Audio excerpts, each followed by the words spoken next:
guys, what's up? I just finished my 30 days of stretching challenge. Last night, the queen of challenges herself, Keltie O'Connor, uploaded her 15-minute stretch with me that she did her 30-day stretching challenge with. So how could you not?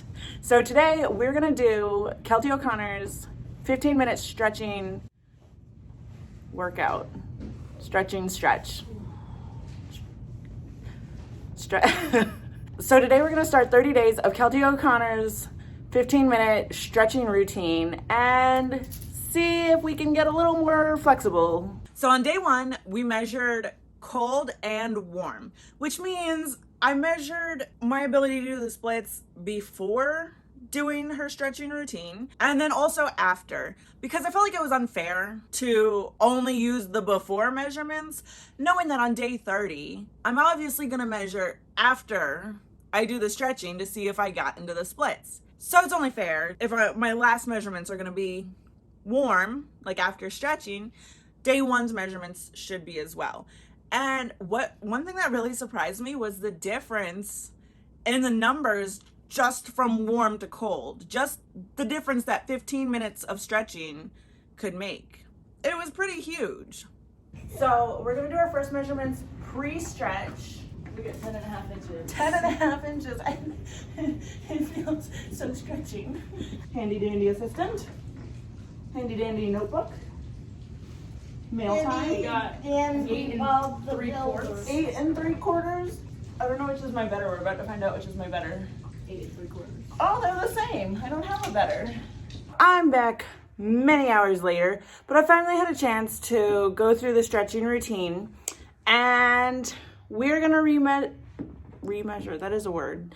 We're gonna remeasure and just see what kind of difference we get before and after for day one. So we kind of get an idea of like a cold baseline and a warm baseline. Woo.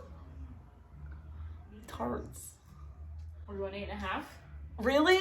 Yeah. Wow, that's like almost 2 inches different, Really? right? Wasn't the first one like 10.5? I don't remember. Me neither. We'll have to rewind the video back. Go. Is it? How are you going? I don't know if my legs are actually straight. Well, get them as straight as possible. I've realized that when I think my legs are straight, they are not, because my hamstrings are so tight. Okay. Yeah, that's good. 6.5. Oh, it is like a 2-inch difference. Oh, sorry. Oh, sorry. Oh, sorry. Huh. That's like 5 3/4. Wow, that's like a 3-inch difference. Wow. So now we finally figured out which my better leg is. The left one? No, that was the right one. No, the right one. Do you like my face? No.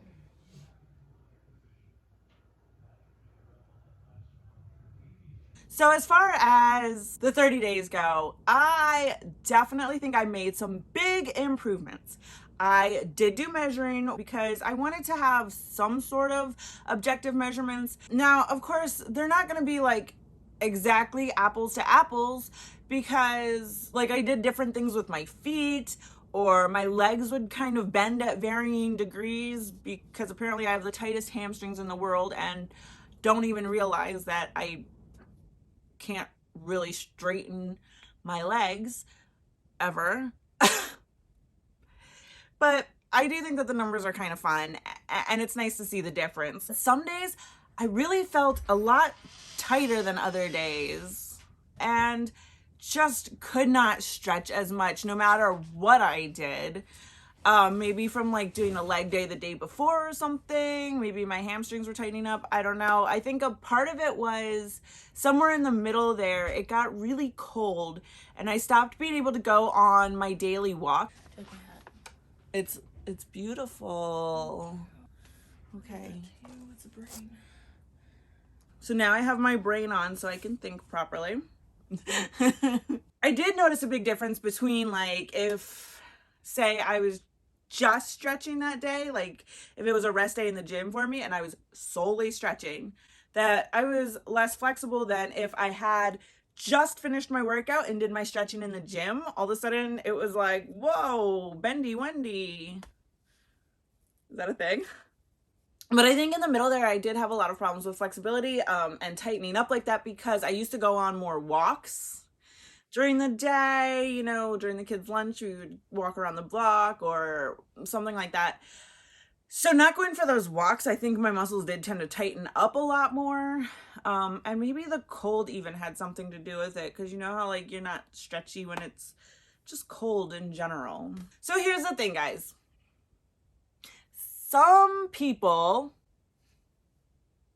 are just never going to be able to do the splits. I think middle splits, a lot more people are going to find that their bony anatomy is bumping. Oh, this hurts. Okay. I did notice towards the end there as I did start to get lower because I really did make some monumental jumps in flexibility, I feel like. But I did notice that when my right leg was in front, there's like, it's like painful, but it's not like muscle or like connective tissue painful. It's like bone painful. Like it felt like bone on bone and it hurt. And when I got to a certain point, it was like, I'm not going lower, but that's just something to keep in mind. And like, that's okay, you know?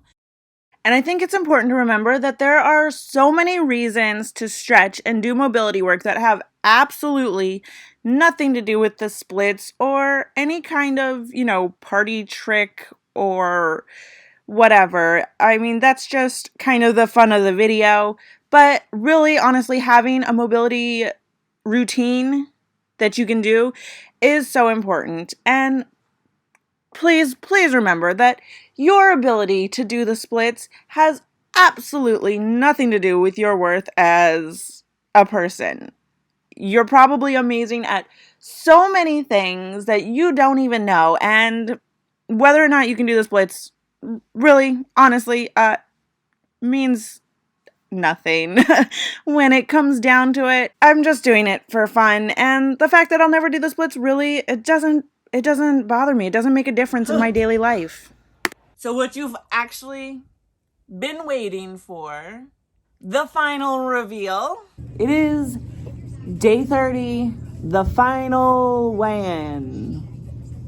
I don't know, how do you call it? The final measuring. Quick recap of the warmed up numbers from day one. My straddle was 8.5 inches from the floor. My left leg was 6.5 inches from the floor. And my right leg, I was 5 3/4 inches from the floor. Now, day 30, my straddle was 6.5 inches from the floor. So a 2-inch improvement. Not too shabby. My right leg, we're skipping to the right leg because that's the one that I said was hurting. And I really felt like I had gotten to the limit of how far I'm going to get with that leg in front. So right leg warm was 5 3/4 inches from the floor on day 1. And on day 30, right leg was 3 3/4 inches from the floor. So that's another 2-inch improvement. For only 1 month though, that's huge. Like, could you imagine if I had been stretching consistently all this time? Probably nothing. Probably still stuck in my bony hip. What? The most exciting part of the final reveal. So the left leg, day 1, 6.5 inches. Day 30. Oh. 2.5 inches. That's insane, guys. That's a 4-inch difference. I actually feel like I was there on my left leg, which is freaking exciting. Now, am I just going to be able to like drop into the splits at any given moment? No. Am I going to continue stretching? Yes. This was such a good routine. I highly recommend this stretching routine. Definitely check Keltie's comment. She has been updating it with different cueing and comments on form, proper form, things like that to sort of help you through. So check her comment. But like, it's a great stretching routine. I loved it. I'm going to continue doing it. Maybe not every day because the days that I forgot and I had to jump out of bed at 11:30 at night to do it were not the best. But but I mean, it's it's a great stretching routine, and I definitely am going to continue working on my stretching and my mobility, and we'll keep this bookmarked. And obviously the link is in the thing below, but you probably already know her if you're here, so you might not need it. I don't know. I don't know where I'm going with this anymore. I'm thrilled. I can pretty much do a split. It only took 30 days. Look what you can do when you put your mind to something. I'm getting out of here. Why am I talking like this? I don't know, but have a great freaking day. I love you. You're awesome. And